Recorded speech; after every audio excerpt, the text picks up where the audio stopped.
यार रुक जाओ पहले तो I need to give you a hug. बहुत टाइट हग। एक हग तो बनता है। किस लिए ये हग? यार आप लोगों ने मेरा जन्मदिन इतना स्पेशल बना दिया, जो कि 23 जून को था। उसके लिए बहुत सारा प्यार आप सबको। आपका दोस्त, आपका यार, आपका हमदम, आपका प्यार, अशोक वर्मा। तो आ जाते हैं हम सीधा मुद्दे पे। अगर आप स्ट्रीट फोटोग्राफर हो तो आज की वीडियो में मैं आपको ऐसी 6 टेक्निक्स बताऊंगा जिन्हें अगर आप फॉलो करते हो, स्ट्रीट फोटोग्राफी में जो आप स्ट्रगल कर रहे हो वो सब खत्म हो जाएंगे। और ये जो 6 टेक्निक्स हैं ये मैंने खुद फॉलो करी हैं, तो ऐसा नहीं है कि मैंने कहीं से ये पढ़कर आपको बता दिए हैं। तो ये भैया ठोक बजाकर देखी गई हैं, और ये टेक्निक्स डेफिनेटली आपकी जो स्ट्रीट फोटोग्राफी है उसको ऊपर ऊपर ऊपर लेके जाएगी। तो बिना समय बर्बाद किए स्टार्ट करते हैं हम पहली टेक्निक से। पहली टेक्निक का नाम है फिशिंग। फिशिंग भाई, फिशिंग सुनते ही आपके दिमाग में क्या आता है? फिशिंग सुनते ही आपके दिमाग में एक चीज़ आती है कि भाई आपने कांटा फेंका और फिर आप आराम से बैठ गए और मछली आएगी और वो फंस जाएगी उस कांटे में और आप मछली को पकड़ लोगे। सेम वे ये टेक्निक भी स्ट्रीट फोटोग्राफी में बहुत काम आती है। इसमें करना क्या होता है कि आपको फिशिंग करनी है। आपको फिशिंग क्या करना है कि आप कहीं पे पहुंचते हैं, आपको एक फ्रेम दिखता है, आपको कोई भी सीन दिखता है जो कि पूरा कंप्लीट लगता है। उस फ्रेम को देखकर आपके दिमाग में एक स्टोरी बनती है, लेकिन उसमें कोई चीज़ मिसिंग है, उसमें एक एलिमेंट मिसिंग है। ह्यूमन एलिमेंट हो सकता है, चिड़िया हो सकती है, कबूतर हो सकता है, कोई भी एक एलिमेंट मिसिंग होगा उसमें। तो आपको क्या करना है, वो फ्रेम रेडी कर लो, अपना एक्सपोजर वगैरह सब कुछ सेट कर लो, अपनी पोजीशन सेट कर लो, और आपको सिर्फ वेट करना है वहाँ पर। जैसे फिशिंग में आप वेट करते हो मछली को फंसने का, वैसे ही इसमें आपको वेट करना है कि कब कोई बंदा या कोई जानवर या कोई और ऑब्जेक्ट वहाँ पर मूव करेगा और उस फ्रेम को फिल करके उस फ्रेम को कंप्लीट कर देगा। आई नो कि आपको ऐसे कुछ समझ में नहीं आएगा कि मैं क्या बकवास कर रहा हूँ, तो उसके लिए मैं आपको 3 पिक्चरें दिखाऊंगा जिसमें कि फिशिंग का उपयोग करा गया है, जिसमें फिशिंग टेक्निक को यूज़ करा गया है।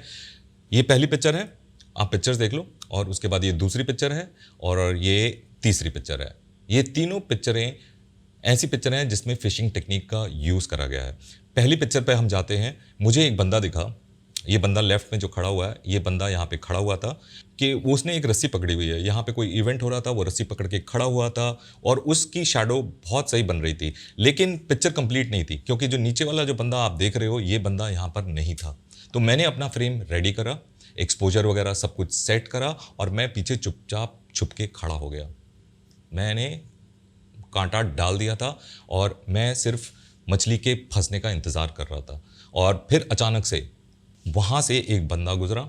अब मेरा कर्तव्य ये था कि ये बंदा जब यहाँ से गुजरेगा, आई वांटेड कि या तो उसका जो सर है वो उस जो शैडो को कंप्लीट करता है, जैसे कि वो पुल कर रहा है, वो या तो उसके सर पर हो या उसके पैर से या बॉडी से या कहीं से भी कुछ ऐसा हो जो कि अनयूजुअल लगे, पिक्चर में एक ट्विस्ट लाए और पिक्चर की स्टोरी को पूरा कंप्लीट कर दे। तो अशोक वर्मा ने वहाँ पे वेट करा एंड थोड़ी देर में ये बंदा वहाँ से गुजरा। भाई ने क्या करा, मछली पकड़ ली। तो ये पहला एग्जाम्पल था। अब मैं आपको दिखाता हूँ दूसरा वाला एग्जाम्पल। दूसरा वाला एग्जाम्पल ये वाला है। ये पिक्चर आप सबने देखी होगी, मेरे इंस्टाग्राम पे है, बहुत पॉपुलर पिक्चर है। और मैं एक जगह पे खड़ा हुआ था, मैंने फ्रेम रेडी करा, वहाँ से बुर्ज खलीफा दिख रहा था। मुझे जो इंटरेस्टिंग लग रहा था कि बुर्ज खलीफा के ऊपर लाइट इस तरह से पड़ रही थी कि बहुत ज़्यादा चमक रही थी। मतलब ऐसे सूरज, उसको ऐसा लग रहा था जैसे वहाँ पे एक 1000 वॉट का बल्ब लगा दिया है। लेकिन पिक्चर इनकम्प्लीट थी, पिक्चर डेड थी, क्योंकि जो नीचे वाला बंदा है ये वहाँ पर नहीं था। अब मैंने फ्रेम रेडी कर दिया, एक्सपोजर रेडी है, मैं वहाँ पर बैठ गया। ये सड़क के किनारे खड़ा हूँ मैं, और वहाँ पर बैठ के मैं पिक्चर खींच रहा हूँ। अचानक से मैं देखता हूँ कि एक बंदा सामने से चलता हुआ आ रहा है। मैंने कहा शायद कुछ इंटरेस्टिंग बन सकता है, तो मुझे मछली दिखी, और उसकी थोड़ी देर बाद ही मछली वहाँ पर आई। अशोक भाई ने बटन दबाया और अशोक वर्मा को ये पिक्चर मिली। Neat and clean, right exposure, और मछली कांटे में फंसी और हमने पकड़ ली। तो ये एक ऐसी टेक्निक है जिसमें आप सब कुछ रेडी करते हो पहले से, और फिर आप वो सिर्फ वेट करते हो कि वो मछली आकर उसमें फंसे, और फिर आप बटन दबाते हो और आपकी हो जाती है। अगली पिक्चर, ये भी एक एग्जाम्पल है फिशिंग की टेक्निक का। अब यहाँ पर मैं कहीं पे शूट पे गया हुआ था, हम लोग मीडिया सेंटर में बैठे हुए थे। ये जगह मुझे बहुत अच्छी लग रही थी, सामने लाइट्स लटकी हुई हैं, पर यहाँ पर पीछे हॉस्पिटैलिटी का डिपार्टमेंट था जो कि खाना लेके बाहर जा रहे थे, अंदर आ रहे थे। तो मैं देख रहा था और मैं अपने डेस्क पे बैठा हुआ था। तो ये पिक्चर मैंने अपने डेस्क पे बैठे बैठे ली और अपना एक्सपोजर सेट करा, फ्रेम सेट करा, लाइनें वाइनें सब कुछ सीधी करी, तो जाला डाल दिया, मतलब लंगर डाल दिया या कह लो कि कांटा डाल दिया। और फिर जैसे ही बंदा वहाँ से निकला, उस बंदे के हाथ की रिफ्लेक्शन दिख रही होगी आपको, और जैसे ही वो उस लैंप के नीचे पहुँचा, मैंने वो पिक्चर क्लिक करी। तो पिक्चर रेडी थी, बस उसमें मछली की कमी थी। तो ये टेक्निक आप भी यूज़ कर सकते हो, बहुत फ़ायदेमंद होती है। और शुरू में जब आप स्ट्रीट फोटोग्राफी स्टार्ट कर रहे हो तो बहुत बहुत बहुत यूज़फुल होती है, और इससे आप अच्छी स्ट्रॉन्ग पिक्चर्स ले सकते हो बिना झिझके, बिना हिचकिचाए। Whenever you are just outside, कहीं पे भी आप ट्रैवल कर रहे हो या कहीं पे भी आप शूट करने गए हो, तो look for frames which are not complete, they need a fish in it. उसमें सिर्फ एक मछली की कमी है। तो आप अगर ये टेक्निक यूज़ करेंगे तो मछली को पकड़ लेंगे और शुरू शुरू में बहुत काम आएगी। अब हम आते हैं दूसरी टेक्निक पे, और जो दूसरी टेक्निक है उसको मैं बोलूँगा फ्रेम इन अ फ्रेम और पिक्चर इन अ पिक्चर। आप इस चीज़ को अपनी स्ट्रीट फोटोग्राफी में यूज़ कर सकते हो और अच्छी स्ट्रॉन्ग पिक्चर्स निकाल सकते हो। तो जब भी आप कहीं पे जाते हो, आपको दरवाजे दिखते हैं, आपको एक विंडो दिखती है, और कोई कोई भी एली दिखती है, कोई आर्च दिखती है, आप मॉन्यूमेंट्स में गए हो, बिल्डिंग्स में गए हो, try to compose your picture through a window, a door, कोई भी ओपनिंग। तो क्या होगा, जो आपका व्यूअर है उसके लिए एक इंटरेस्ट क्रिएट होगा, उसके लिए एक क्यूरियोसिटी क्रिएट होगी, और उसको देखने में मज़ा आएगा कि आपका एक फ्रेम है, कैमरा का फ्रेम जो कि पिक्चर का फ्रेम है, और उसके बीच में एक और फ्रेम है जो कि वो विंडो हो सकती है, जो कि कोई होल हो सकता है, कोई छेक हो सकता है, पाइप का छेक हो सकता है, दरवाज़ा हो सकता है, कुछ भी हो सकता है, और उसके थ्रू आप पिक्चर लो। उसमें आप कंबाइन कर सकते हो अपनी फिशिंग टेक्निक को plus frame in a frame. तो आप पहले से उस फ्रेम को रेडी करो, देखो, ढूंढो, नज़रों से तलाश करो ऐसी जगहों को, एंड जैसी मछली आए, जैसी कोई ऑब्जेक्ट, आइटम, चिड़िया, कुछ भी आता है, एलिमेंट, कोई भी एलिमेंट आता है उस फ्रेम के अंदर, तो अलग पर्सपेक्टिव मिलेगा आपकी पिक्चर को, पिक्चर स्ट्रांग लगेगी और लोगों को पसंद आएगी और आपको भी पसंद आएगी। ट्राई करें ये वाली टेक्निक। इसके मैं एग्जाम्पल दिखाता हूँ आपको। ये पिक्चर है, मैं कहीं पर गया हुआ था, वहाँ पर एक ऐसे कार्डबोर्ड का जो लगा होता है कि जिसके बीच में आप अपना सर डालो और फोटो खींच लो, तो मुझे वो दिखा। उसके पीछे से मुझे एक चर्च दिख रही थी, और ये मुझे लगा कि जैसे इंसान का फेस है, तो मैंने ये पिक्चर उसको फ्रेम में रखकर, और मेरे एक पिक्चर का फ्रेम हो गया, दूसरा वो फ्रेम जो बीच में से कट आउट है और उसके थ्रू मुझे वो दिख रही है। तो it gives a depth to the picture, it gives a direction to the picture, और व्यूअर को एक तरफ लेके जाता है जहाँ पर उसका अटेंशन, जहाँ पर आपका मेन सब्जेक्ट होगा, वहाँ पर उसके लिए एक इंटरेस्ट पैदा होता है, क्यूरियोसिटी पैदा होती है, और ये टेक्निक बहुत बहुत यूज़ होती है फोटोग्राफी में। तो इस टेक्निक का भी यूज़ करें शुरू शुरू में, तो बहुत अच्छी पिक्चरें ले सकते हो। अगली पिक्चर देखते हैं हम। अगली पिक्चर ये है। अब ये मैं किसी एग्जीबिशन में गया था, तो एक फ्रेम मेरा हो गया, मेरा फ्रेम, कैमरा का फ्रेम, दूसरा फ्रेम हो गया ये टीवी लगा हुआ था, और इसमें मैंने इंतज़ार करा कि इसके पीछे कुछ आके मुझे दिखे। ये टीवी पे जो डिस्प्ले हो रहा है, ये एग्जीबिशन की पिक्चर थी, इसमें एक बंदे का सर था। अब मेरे को लग रहा था कि कोई पीछे कोई बंदा आके खड़ा हो जाए या कुछ आके खड़ा हो जाए तो ये पिक्चर पूरी कंप्लीट हो जाएगी। तो एक पिक्चर मेरी पिक्चर है, उसके ऊपर एक और पिक्चर है, और उसके पीछे एक और जना है। पिक्चर इन अ पिक्चर और frame in a frame, it will definitely create stronger pictures, and आप अपना देखोगे कि काम कैसे इम्प्रूव होता है। अगली पिक्चर पे आते हैं हम। अगली पिक्चर कहाँ गई? अगली पिक्चर, और ये वाली पिक्चर अगली पिक्चर है। अब मैं अपनी गाड़ी में बैठा था, मेरी गाड़ी को एक बंदा साफ कर रहा था, और मुझे ये फ्रेम दिखा, गाड़ी का शीशा, और उसके थ्रू ये बंदा दिखा। तो फ्रेम इन अ फ्रेम, यहाँ पे भी ये टेक्निक बखूबी यूज़ हुई है, और आपको भी अच्छी लगी, बाकी लोगों को भी अच्छी लगेगी। तो ये थी हमारी दूसरी टेक्निक जिसको हम फॉलो कर सकते हैं स्ट्रीट फोटोग्राफी में, और अच्छा काम निकाल सकते हैं। अब आते हैं हम तीसरी टेक्निक पे जिसको हम बोलते हैं जक्स्टा। आपने ये बात सुनी होगी, जक्स्टापोजिशन करना। जक्स्टापोजिशन का मतलब है कि आप एक एलिमेंट को दूसरे एलिमेंट से रिलेट करते हो, उन दोनों के बीच में कुछ रिलेशन क्रिएट करते हो, और एक इमेज को प्रोड्यूस करते हो। तो आप ये टेक्निक भी यूज़ कर सकते हो जिसमें कि आपको एक एलिमेंट दिख रहा है, मतलब एक चिड़िया दिख रही है और पीछे एक बंदा मुर्गी काट रहा है। तो आप उन दोनों को एक फ्रेम में कंपोज करोगे and then it completes the whole story. या तो वो कंट्रास्ट पैदा करेगी, या वो सिमिट्री पैदा करेगी, या वो एको पैदा करेगी। एको का मतलब रिपीटेडनेस पैदा करेगी। तो कोई भी चीज़ ऐसी आपको मिलती हैं तो आप अपनी आँखों को तैयार रखो, अपनी आँखों को प्रैक्टिस देते रहो, चीज़ों को देखो कि कहीं कुछ ऐसा हो रहा है जिनको आप जक्स्टापोजिशन कर सकते हो। ऐसे एलिमेंट्स को ढूंढते रहो, try to create pictures and definitely you can get amazing pictures. मैं एग्जांपल्स दिखाता हूँ, जैसे ये वाली पिक्चर है। अब यहाँ पर बहुत लोगों को लगता है कि मैं शायद किसी ऑपरेशन थिएटर में था। मैं ऑपरेशन थिएटर में नहीं था, मैंने जक्स्टापोजिशन करा है सिर्फ। ये लोग खड़े हुए थे, आपस में बात कर रहे थे, एक मेडिकल शो चल रहा था, पीछे ये पोस्टर लगा हुआ था, ठीक है। अब मैंने अपनी कैमरा की पोजीशन इस तरह से रखी कि ऐसा लगे कि जैसे वाकई में ये वहाँ पर खड़े हुए हैं। तो ये जक्स्टापोजिशन हुई and it completes the whole story. ऐसा लग रहा है कि जैसे ये बंदा और ये बंदा बात कर रहा है और इनका कोई रिलेटिव है जिसका ऑपरेशन हो रहा है। ये बंदे के जो एक्सप्रेशंस हैं वो इस तरह से मिले कि वो मतलब कह रहा है कि क्या हो गया है, क्या होने वाला है। तो आपने एक स्टोरी क्रिएट कर दी, रिलेशनशिप बिल्ड हो गया, और आपने दो एलिमेंट्स को जो कि बिल्कुल अलग अलग एलिमेंट्स थे उन दोनों को जोड़कर एक विजुअल बनाया जो कि एक कंप्लीट स्टोरी बनती है। लेकिन आपको सोचने पे मजबूर करती है कि हो क्या रहा है, कहाँ हो रहा है। और ये पिक्चर की खासियत यही है कि लोगों को समझ में नहीं आता कि ये हुआ क्या और कहाँ हो रहा है। तो ऐसी पिक्चरें डेफिनेटली काम करती हैं जहाँ पर आप जक्स्टापोजिशन करते हो, लेकिन थोड़ा सा दिमाग लगाओ, थोड़ा सा अपना एंगल चेंज करो and definitely you can get good pictures like these. जाओ बाहर जाके सूट वूट करो और ढूंढो ऐसी चीज़ें। बोलते रहते हो अशोक वर्मा बताता नहीं है, बता रहा हूँ ना, देखो।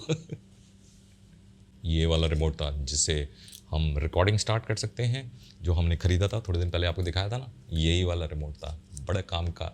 अब मुझे बार बार उठ के उधर नहीं जाना पड़ रहा रिकॉर्ड करने के लिए। तो खैर छोड़ो, अब आते हैं हम नंबर चौथी टेक्निक के ऊपर। जो चौथी टेक्निक है उसको हम बोलेंगे रिफ्लेक्शंस। रिफ्लेक्शंस का यूज़ करें, अपनी पिक्चरों को मजबूत बनाएं। Look for reflections.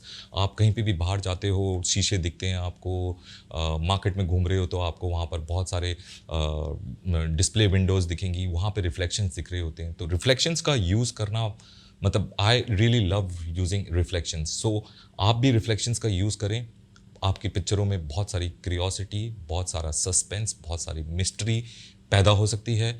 बहुत सिंपल टेक्निक है, आपको कुछ नहीं करना, आपको सिर्फ रिफ्लेक्शंस ढूंढने हैं। और अगर आप कलर पिक्चर शूट कर रहे हो तो आपको बहुत अच्छे कलर्स मिलेंगे, क्योंकि जितने भी ये डिस्प्ले विंडोज़ होती हैं जहाँ पर ये रिफ्लेक्शंस होते हैं उनमें बड़ी अच्छी नियॉन लाइट्स लगी होती हैं। तो try to find out reflections and try to see कि उसके थ्रू आपको क्या दिख रहा है।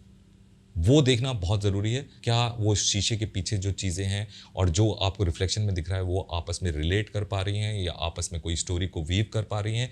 अगर आप ये चीज़ कर पाते हो तो बहुत अच्छी स्ट्रॉन्ग पिक्चर्स निकाल सकते हो, जिन्हें देखकर हर कोई रुकेगा और पूछेगा भाई ये करी कैसे। अब ये वाली पिक्चर देखो, पहली पिक्चर है, ये रिफ्लेक्शन है, पीछे एक लेडी खड़ी हुई थी। ये कोई सिनेमा हॉल है जहाँ पर मैं गया हुआ था एंड सामने से एक बंदा जा रहा था। क्योंकि मैं रिफ्लेक्शन शीशे की तरफ देख रहा था तो वो बंदा रिफ्लेक्शन में मुझे दिख रहा है, लेकिन वो मुझे देख रहा था कि मैं क्या कर रहा हूँ। And this is the story. मतलब वो कनेक्ट हो गया, पीछे लोग दिख रहे हैं, लाइट्स दिख रही हैं, अच्छा कलर दिख रहा है, और लग रहा है कि वो औरत वहाँ पे खड़ी हुई है और वो इंतज़ार कर रही है, और ये बंदा वहाँ से निकल रहा है, उसको छोड़ के चला गया। मतलब वो बेचारी लुट गई, बर्बाद हो गई, मतलब उसका प्यार पिछड़ गया, समथिंग लाइक दैट। सो ये अनयूजुअल सी स्टोरी आपको अपने दिमाग में क्रिएट करनी होती है, तभी आप ऐसी पिक्चरें खींच पाते हो। पहले वो स्टोरी आप अपने दिमाग में क्रिएट करो, ऐसे ही कुछ भी उल जलूल अपने दिमाग में क्रिएट करो, लेकिन आपको उसको अचीव करना है फोटोग्राफी के द्वारा, आपको उसको अचीव करना है इस रिफ्लेक्शंस के द्वारा। तो अगली पिक्चर पे जाते हैं हम। अगली पिक्चर हम देखते हैं ये वाली पिक्चर। अब ये पिक्चर है उसी जगह से मैं जब आगे निकला, सड़क क्रॉस कर रहा था, एक टैक्सी वाला आके रुका एंड पीछे से एक ही बंदा था जो झांक के उससे पूछ रहा था भैया चलोगे, यहाँ पर चलोगे। और मेरा कैमरा रेडी था, मेरे गले में लटका हुआ था, और मैंने सिर्फ कड़क कड़क कड़क बटन दबाया एंड ये पिक्चर मिल गई।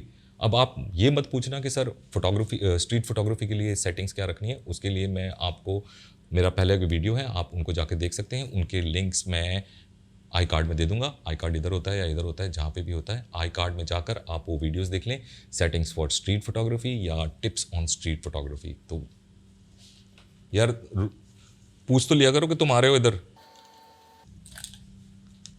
तो इस तरह से आप रिफ्लेक्शंस को यूज़ कर सकते हैं। द रूल इज़ कि आप हमेशा रेडी रहो और इन चीज़ों को, इन एलिमेंट्स को आप ढूंढते रहो, लगातार ढूंढते रहो। जितना ढूंढोगे उतने मिलेंगे और जितने मिलेंगे उतनी पिक्चर्स आपकी बनेंगी।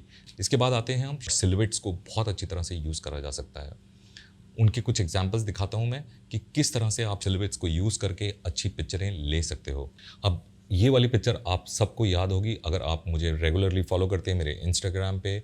ये पिक्चर मैं एक शोरूम के बाहर खड़ा हुआ था। शोरूम की लाइट है, स्ट्रॉन्ग लाइट है, लेकिन जहाँ पे मैं खड़ा हूँ वहाँ पे बिल्कुल अंधेरा है।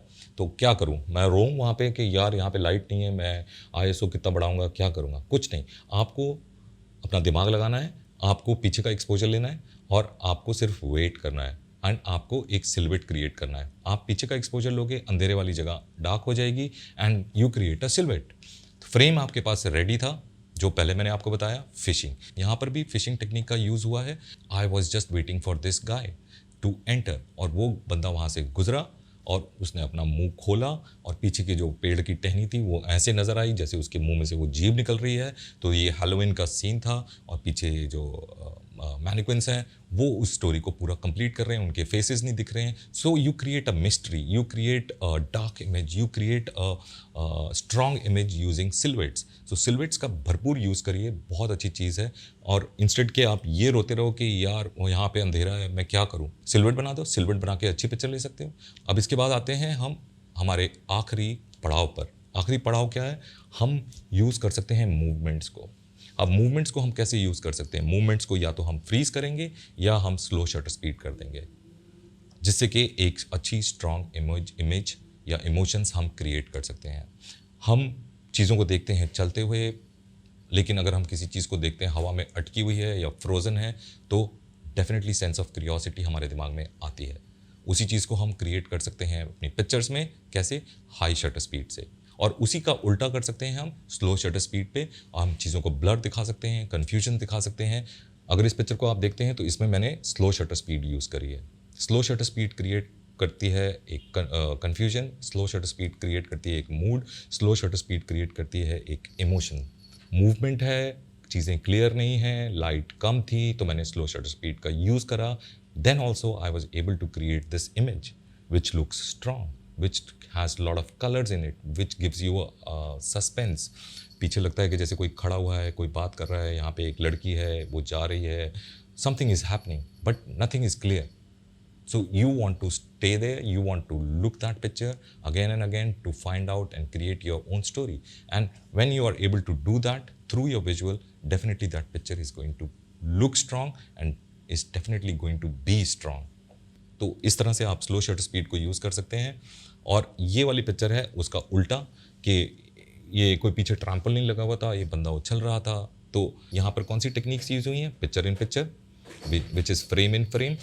देन I've used fishing, मैं यहाँ पे वेट करा, and then I've used a fast shutter speed which is freezing the moment. So ये सारी 3 टेक्निक्स को जोड़कर ये एक पिक्चर बनती है एंड आपको ऐसी पिक्चरें मिल सकती हैं. तो आपको मैंने ये 6 टेक्निक्स बताई हैं. आप इन 6 टेक्निक्स का यूज़ करें, या तो अलग अलग या इनको मिक्स एंड मैच कर सकते हैं एंड आप स्ट्रॉन्ग पिक्चर्स क्रिएट कर सकते हैं.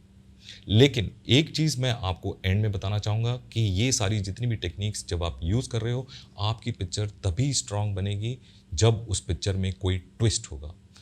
आपको ऐसे विजुअल्स क्रिएट करने हैं इन टेक्निक्स को यूज़ करके जो कि एक पज़ल की तरह हों. जब तक उनको वो पज़ल नहीं मिलेगी आपके व्यूअर्स को सॉल्व करने के लिए, तो उनका इंटरेस्ट डेवलप नहीं होगा. तो आपने अगर पूरी कंप्लीट स्टोरी उनको बता दी या पूरी कंप्लीट स्टोरी उनको दे दी तो सब खत्म हो गया ना. मतलब कुछ बचा ही नहीं उसमें. जब तक वो मजबूर नहीं होंगे तब तक वो पिक्चर में इंटरेस्टेड नहीं होंगे. पिक्चर बनाई थी आपने सस्पेंस वाली और आपने शुरू में ही बता दिया कि इस पिक्चर में ना ये होता है, तो ऐसा ना करें और इन टेक्निक्स को फॉलो करें. डेफिनेटली आपका काम बढ़ेगा, आपका काम इम्प्रूव होगा. तो इसी के साथ आज का वीडियो हम यहीं पे समाप्त करते हैं। मिलते हैं फिर हम अगले वीडियो में अगली बार किसी और कहानी के साथ। बाय, चाओ।